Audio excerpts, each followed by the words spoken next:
സോഫയിൽ ഇരുന്നപ്പോഴേക്കും ഞാൻ ഉറക്കം തൂങ്ങിയിരുന്നു. എന്റെ മുഖത്ത് ആരുടെ കരസ്പർശം ഏറ്റപോലെ തോന്നിയപ്പോഴാണ് പെട്ടെന്ന് ഞാൻ ഞെട്ടി കണ്ണു തുറന്ന് മുന്നിലേക്ക് നോക്കിയത്. അപ്പോൾ ഏതോ ഒരു മനുഷ്യൻ എന്നെ തന്നെ നോക്കി നിൽക്കുന്നു. എന്റെ നല്ല ജീവൻ അങ്ങ് പോയി കിട്ടി. എങ്ങനെ പോവാതിരിക്കും?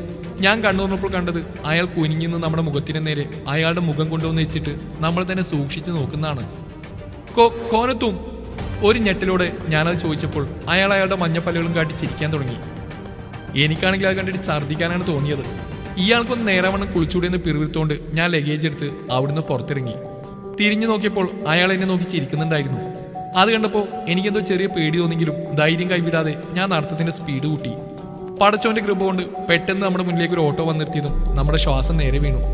ചേട്ടാ, എയർപോർട്ടിൽ വിടണേ, അതും പറഞ്ഞിട്ട് നമ്മൾ ഓട്ടോയിൽ കയറിയിരുന്നു. ക്യാ ഹേ മേഡം ജി? ഓഹ്, ടെൻഷൻ കാരണം ഞാൻ ഏത് ഭാഷയിലാണ് സംസാരിക്കുന്നത് പോലും എനിക്ക് മനസ്സിലാവുന്നില്ല. പിന്നല്ലേ ഇയാൾക്ക് ഭയ്യ എയർപോർട്ടിനേം ചാവും. കേൾക്കേണ്ട താമസം അയാൾ ഓട്ടോ കൊണ്ട് പറഞ്ഞു. എന്റെ കാര്യമാണ് രസം. ഓട്ടോയിൽ കയറിയപ്പോൾ തൊട്ട് ഉറങ്ങാൻ തുടങ്ങിയതാണ് ഞാൻ. കുറച്ച് സമയം കഴിഞ്ഞ് അയാളുടെ വിളി കേട്ടാണ് ഞാൻ കണ്ണുറന്നത്. എയർപോർട്ടിന് കുറച്ച് മുന്നിലായി ഓട്ടോ നിർത്തിയതും ഞാൻ ഇറങ്ങിയ ഓട്ടോയുടെ പൈസയും കൊടുത്ത് നേരെ എയർപോർട്ടിന്റെ അകത്തേക്ക് നടന്നു. പരിചയമില്ലാത്ത ഒരുപാട് മുഖങ്ങൾ. എല്ലാവരും എന്നെ തന്നെ നോക്കുമ്പോൾ എനിക്കെന്തോ ചടച്ചു. ഇവരെന്താ ഇതൊരു മനുഷ്യനെ കണ്ടിട്ടില്ലേ? അവിടെ നേരെ അകത്തേക്ക് കയറി ചെക്കിംഗ് ഒക്കെ കഴിഞ്ഞു. ഈ ഒളിച്ചോട്ട് നമ്മൾ നേരത്തെ പ്ലാൻ ചെയ്ത് വെച്ചുകൊണ്ട് ടിക്കറ്റ് ഒക്കെ ഓൺലൈൻ ബുക്ക് ചെയ്തിരുന്നു. ഫ്ലൈറ്റിൽ കയറിയിട്ട് പരിചയമുള്ള ആളാണെങ്കിലും ഒറ്റയ്ക്ക് പോയിട്ടുള്ള പരിചയമൊന്നും നമുക്കില്ല. ഞാനും തീയും കൂടിയാണ് അധികവും യാത്ര. ഒരു 2 വർഷം മുമ്പ് അവളും ഞാനും നാട്ടിലേക്ക് പോയിട്ടുണ്ട്. അന്ന് ഉപ്പച്ചിയും കൂടെ ഉണ്ടായിരുന്നു. മുംബൈയിൽ വളർന്ന എനിക്ക് തനിച്ച് യാത്ര ചെയ്യാൻ പേടിയുണ്ടായിട്ടല്ല, എന്നാലും ചില ആളുകളുടെ വൃത്തികെട്ട നോട്ടം അതെല്ലായിടത്തും എനിക്കൊരു ഭീഷണിയാണെങ്കിലും അതൊക്കെ കൈകാര്യം ചെയ്യാനൊക്കെ എനിക്ക് നന്നായിട്ട് അറിയാം. ചൊറിയാൻ വരുന്നവരെ കയറി മാന്തിയിട്ടേ നമുക്ക് ശീലമുള്ളൂ. ചിന്തിച്ചിരിക്കാതെ ഞാൻ വേഗം ലഗേജ് എടുത്ത് നടന്നു. ചെക്കിംഗ് ഒക്കെ കഴിഞ്ഞ് ഫ്ലൈറ്റും കാത്തിരിക്കുന്ന നേരത്താണ് എൻ്റെ ഫോൺ ശബ്ദിച്ചത്. ഉപ്പച്ചിയാണ്. അവിടെ ഇപ്പോഴത്തെ സാഹചര്യം എന്തായിരിക്കും ഓർത്തപ്പോൾ എൻ്റെ ഹൃദയം ഒന്ന് പിടഞ്ഞു. നാട്ടുകാരുടെ മുമ്പിൽ ഉപ്പച്ചി അപമാനം കൊണ്ട് തലഴ്ത്തി കാണും. ഉമ്മാക്ക് ഇതിൽ പരം സന്തോഷം വേറെ ഉണ്ടാവില്ല. നമ്മൾ വെറുപ്പായിരുന്നല്ലോ, അതുകൊണ്ട് പോയത് നന്നായി എന്നേ പറയൂ. ദിയെ ഇതുവരെ നമ്മളൊന്ന് വിളിച്ചിട്ട് പോലും ഇല്ല. ഫോൺ എടുക്കാതെ കട്ടാകുന്നവരെ നമ്മൾ ഫോൺ നോക്കിയിരുന്നിട്ട് കോള് കട്ടായതും നമ്മൾ വേഗം ഫോൺ ഓഫാക്കി വെച്ച് ഒരു ദീർഘശ്വാസം വലിച്ചു വിട്ടു. ഞാൻ അപ്പോഴേ പറഞ്ഞല്ലേ അവള് നന്ദിയില്ലാത്തവളാണെന്ന്.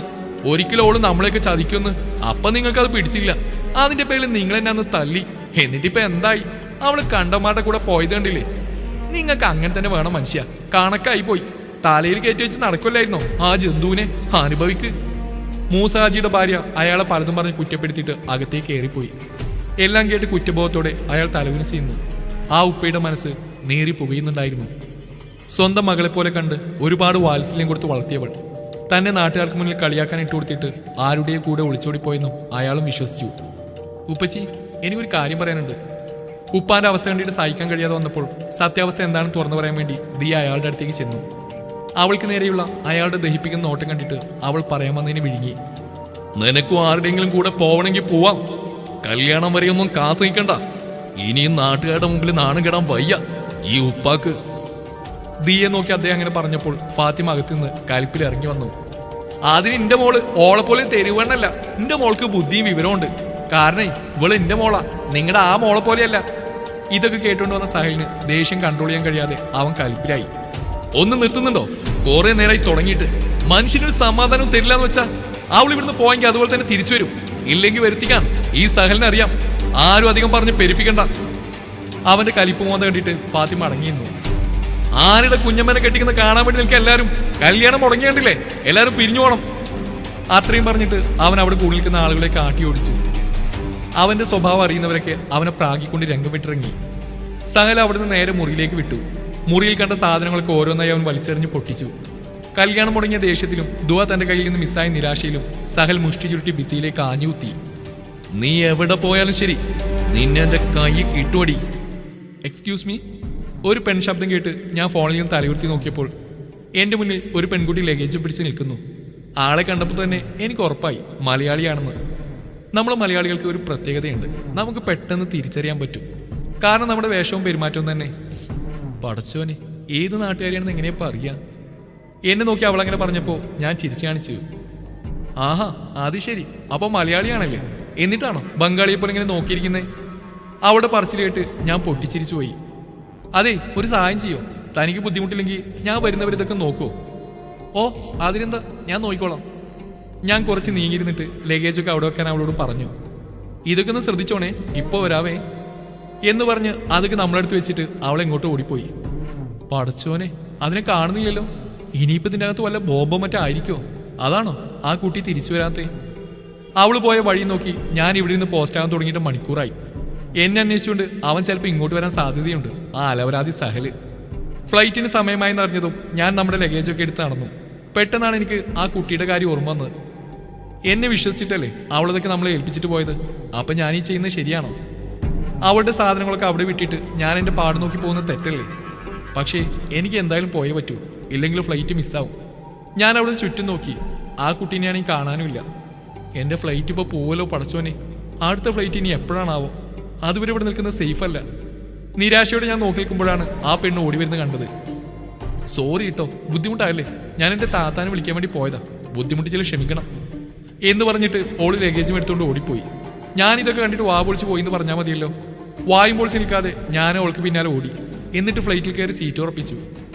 ഫ്ലൈറ്റിലെ മാലാഖിയായ ചേച്ചിക്കുട്ടി സീറ്റൊക്കെ കാണിച്ചു തന്നെ കേട്ടോ. ഓടി വന്നുകൊണ്ട് നല്ല ക്ഷീണം ഉണ്ടായിരുന്നു. അതുകൊണ്ട് നമ്മൾ കുറച്ചു നേരം കണ്ണടിച്ചിരുന്ന് ക്ഷീണം മാറ്റി. റെസ്റ്റ് എടുക്കൽ കഴിഞ്ഞ് കണ്ണ് തുറന്ന് നോക്കിയപ്പോഴാണ് തൊട്ടടുത്തിരിക്കുന്ന ആളെ നമ്മൾ ശ്രദ്ധിച്ച്. ആളെ കണ്ട് നമ്മുടെ രണ്ട് കണ്ണും ബുൾസൈ കണക്കെ പുറത്തേക്ക് തള്ളി വന്നു. വേറൊന്നും കൊണ്ടല്ല, നമ്മുടെ അടുത്തൊരു വെള്ളപ്പാറ്റിരുന്ന് എന്തോ കുടിക്കുന്നു. ഓളെ കണ്ടിട്ടാണ് നമ്മുടെ കണ്ണ് കളിയത്. ഇവളൊക്കെ പെയിന്റിൽ മുക്കിയിട്ടാണോ ഭൂമിയിലേക്ക് കൊണ്ടുവന്നത്? എനിക്ക് അത്യാവശ്യം നിറമൊക്കെ ഉണ്ടെങ്കിലും ഇത്രയ്ക്ക് ഓവറൊന്നുമല്ല. ഇതൊരുമാതിരി വെളുത്ത് തുടുത്ത മദാമ പോലെയുണ്ട്. ഇനിയിപ്പോൾ ശരിക്കും മദാമ ആയിരിക്കുമോ? ഒന്ന് പരിചയപ്പെട്ട് നോക്കിയാലോ? രണ്ടും കൽപ്പിച്ച് ഞാൻ അവളെ വിളിച്ചു. ഹലോ. എൻ്റെ ഹലോ കേട്ടിട്ട് ഓള് നമ്മളൊന്ന് തുറച്ചു നോക്കിയിട്ടൊന്ന് തിരിഞ്ഞിരുന്നു. ഓ ജാട, ജാട തെണ്ടി.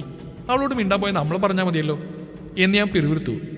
എക്സ്ക്യൂസ് മീ, എന്തെങ്കിലും പറഞ്ഞോ? ഓഹോ, അപ്പം മലയാളിയാണല്ലേ? എന്നിട്ടാ അവൾക്ക് ഇത്ര ജാട? കാണിച്ചു തരാം കേട്ടോ. ഏയ് ഹാവ് എ സേഫ് ജേണി എന്ന് പറഞ്ഞ ഇത്തൂസേ. വാട്ട്? ഇത്തൂസോ? ആരുടെ ഇത്തൂസ്? എന്നെ ഇത്തൂസ് എന്ന് വിളിക്കാൻ നീ ആരടി, ബ്ലഡി ഫൂൾ എന്ന് പറഞ്ഞു തുടങ്ങിയിട്ട് അവൾ ആ ഫ്ലൈറ്റ് ഇപ്പൊ കുലുക്കി മറിച്ചിട്ടൊന്നായി. യാ അല്ലാ, ഭൂമി കുലുക്കം. ഈ പെണ്ണുമ്പിള്ളൊക്കെ പ്രാന്തായോ? ഇത് നമ്മളെ കടിക്കാവോ? ഞാൻ ചെവിയിൽ കൈവച്ചിട്ട് ഓളെ ഒളികണ്ടിട്ട് നോക്കി. അയ്യോ സോറി അമ്മായി, ഞാൻ കരുതി ഇത്തൂസായിരിക്കുന്നു. ചർമ്മം കണ്ടാൽ പ്രായം തോന്നിക്കില്ല, അതാ അങ്ങനെ വിളിച്ച്. സോറി, ഇനി ആവർത്തിക്കില്ല എന്ന് പറഞ്ഞു മാത്രമേ നമുക്ക് ഓർമ്മയുള്ളൂ. You bloody.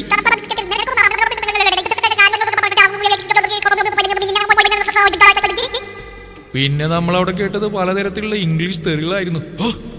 നമ്മുടെ ചെവി അടഞ്ഞു പോയി. പോയിട്ട് നന്നായിട്ടൊന്ന് കുളിക്കണം.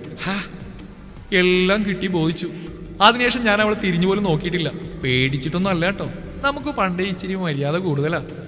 മണിക്കൂറുകൾ കഴിഞ്ഞ് ഫ്ലൈറ്റ് നാട്ടിൽ പറന്നിറങ്ങി. ഇത്രയും നേരം ആ മാനത്തെ സഹിച്ച് നമുക്ക് അവാർഡ് തരണം. അവിടെ അടുപ്പിലൊരു ജാട പെയിന്റിൽ മുക്കി വന്നിരിക്കാം വവ്വാര്. ഞാൻ ഇറങ്ങിയതിന്റെ പിന്നാലെ തന്നെ അവൾ ഇറങ്ങി വന്നു. ഇതിന്റെ പിന്നാലെ നമ്മൾ നേരത്തെ കണ്ട കുട്ടിയുണ്ട്. അവർ രണ്ടും കൂടി കെട്ടിപ്പിടിച്ച് വർത്താനം പറഞ്ഞുകൊണ്ട് നിൽക്കുന്ന കണ്ടിട്ട് എന്റെ കിളി പോയി. അന്തം വിട്ടുള്ള നമ്മൾ നോട്ടം കണ്ടിട്ട് ആ രാക്ഷസി നമ്മൾ അടുത്തേക്ക് സ്പീഡിൽ വന്ന് എന്നെ തള്ളിയിട്ട് ഒറ്റ പോക്കായിരുന്നു ഹംക്ക്. അതെ, ഒന്നും വിചാരിക്കരുത്, അവളെ ആ ഇത്തൂസ് എന്ന് വിളിക്കുന്നത് അവൾക്ക് ഇഷ്ടമല്ല. ഒരു പ്രത്യേകതരം സ്വഭാവമാണ്. ഞാൻ നേരത്തെ കണ്ട കുട്ടിയാണ്. ഇതൊക്കെ അവളെങ്ങനെ അറിഞ്ഞു എന്ന് ഞാൻ ചിന്തിച്ചു. ഫ്ലൈറ്റിൽ വെച്ച് ഞാൻ നിങ്ങളെ ശ്രദ്ധിക്കുന്നുണ്ടായിരുന്നു, അങ്ങനെ അറിഞ്ഞതാ. എൻ്റെ മനസ്സ് വായിച്ച പോലെയാണ് ഓള് മറുപടി പറഞ്ഞത്. ഞാൻ പിന്നെ സാരില്ല പോട്ടെ എന്നൊക്കെ പറഞ്ഞു നിർത്തി. ചോദിക്കാൻ വിട്ടു, നിന്റെ പേരെന്താ? ഞാൻ അവളോട് അത്രയും ചോദിച്ചപ്പോൾ അവൾ നമുക്ക് നല്ലോണം വിളിച്ച് കാണിച്ചു. ജഹാന, ജിനു എന്ന് വിളിക്കും. ആഹാ, എന്നാ ജഹാന എന്ന ജിനു ഏതാ പിച്ചക്കാരി? എന്തൊരു ജാടേ ഓൾക്ക്. അവൾ ആരെന്നാ അവളുടെ വിചാരം? സായിപ്പിന്റെ മോളാ? ഇത്രയും പറഞ്ഞില്ലെങ്കിൽ നമുക്കിന്ന് ഉറക്കം വരില്ല, അതുകൊണ്ടാ. അതെ, ഞാൻ ഒട്ടും പ്രതീക്ഷിക്കാതെയാണ് ജിനു അങ്ങനെ പറഞ്ഞത്. അതെ, സായിപ്പിന് മലയാളിക്കുണ്ടായ സാധനമാണത്. ആളിച്ചിരി കൽപ്പത്തിയാണേലും ഒരു പാവ. ഹോ, എങ്ങനെ സഹായിക്കുന്നു? അല്ല, ജിനുവിന്റെ ആരാത്? അതുപോട്ടെ, നിന്റെ വീടും സ്ഥലമൊക്കെ എവിടെയാ? എവിടെ പോയി വരുന്ന വഴിയാ? എന്റെ നോൺ സ്റ്റോപ്പ് ചോദ്യം കേട്ടിട്ട് ഓൾ നമുക്ക് ഫുൾ ഡീറ്റെയിൽസും പറഞ്ഞു തന്നു. രണ്ടാളും USA നിന്ന് ലാൻഡ് ആയതാണ്. അവിടെയാണ് പഠിപ്പും മറ്റു കാര്യങ്ങളും. ഇപ്പോൾ വന്നത് ജിനുവിന്റെ ബ്രദറിന്റെ എൻഗേജ്മെന്റ് കല്യാണം കൂടാനാണ്. രണ്ടും കൂടി ഒരുമിച്ചാണ് വന്നത്. ഇന്നലെ മുംബൈയിലേക്കുള്ള ഫ്ലൈറ്റിൽ വന്നിട്ട് അവിടെ ഒരു ഹോട്ടലിൽ താമസിച്ച് ഇന്ന് നാട്ടിലേക്ക് പോവുകയാണെന്നും ആ ജാടത്തിൻ്റെ വീട്ടിൽ നിന്നാണ് ജിനു പഠിക്കുന്നതെന്നും വെള്ളപ്പാറ്റ് ഇവളെ കൂടെ പഠിക്കുന്ന കുട്ടിയാണെന്നും ആ ഒരു ബെസ്റ്റ് ഫ്രണ്ടാണെന്നും ഇനി ഇത്താത്ത ആക്കാൻ പോവുകയാണെന്നും അങ്ങനെ ഒത്തിരി കാര്യങ്ങൾ നമുക്കറിയാൻ കഴിഞ്ഞു. പിന്നെ ആ സാധനത്തിൻ്റെ പേര് ഷഹാന മിഷാൽ എന്നാണ്. കുറച്ചു നേരം സംസാരിച്ചപ്പോൾ തന്നെ ഞങ്ങൾ കൂട്ടായി. അപ്പോഴാണ് ആ ഷാനചന്തു കലിപ്പിൽ ഞങ്ങളുടെ അടുത്തേക്ക് വന്ന്, ജിനു എന്താ ഇവിടെ? മതി, വാ പോവാം. ഇവൾക്ക് എല്ല് കൂടുതലില്ലേ? ഷാന, ഒരു മിനിറ്റ്. ദുവാ, നിന്റെ വീട് എവിടെയാ? എവിടെ പോയിട്ട് വരിക? എന്നാ നീ ഒറ്റക്ക്? കൂടെ ആരും കണ്ടില്ലല്ലോ. ജിനുവിന്റെ ചോദ്യം കേട്ട് ഞാൻ മറുപടി പറയാനാവാതെ ബബ്ബടിച്ച് നിന്നു. ആ അത് പിന്നെ ഞാൻ. ജിനു നീ വരുന്നുണ്ടോ? എത്ര നേരായി വന്നേ. ഞാൻ എന്തെങ്കിലും പറയാൻ വാ തുറന്നപ്പോഴേക്കും ആ സാധനം അവളെ പിടിച്ചു വലിച്ചുകൊണ്ട് പോയി. ദജ്ജാല്, അവൾക്ക് പെണ്ണ് തന്നെയാണോ? കാട്ടിക്കൂട്ട് കണ്ടിട്ട് അവൾക്ക് നമ്മളോട് എന്തോ മുൻവൈരാഗ്യമുള്ള പോലുണ്ട്. അവര് പുറത്തേക്ക് ഇറങ്ങി പോകുന്നു നോക്കി ഞാനങ്ങനെ നിന്നു. ആലോചിച്ച് നിൽക്കാതെ ഞാൻ വേഗം ഒരു ടാക്സി പിടിച്ച് നേരെ വിട്ടു. എങ്ങോട്ടാന്നല്ലേ? നമ്മുടെ ബെസ്റ്റ് ഫ്രണ്ട് ചാരുവിന്റെ അടുത്തേക്ക്. അവൾക്കൊരു സർപ്രൈസ്, നമുക്ക് തങ്ങാൻ ഒരിടം. എന്താവോ എന്തോ, പടച്ചോനെ കാത്തേക്കണേ. വിറക്കുന്ന കാലുകളോടെ അവൾ മുന്നോട്ട് നടന്നു.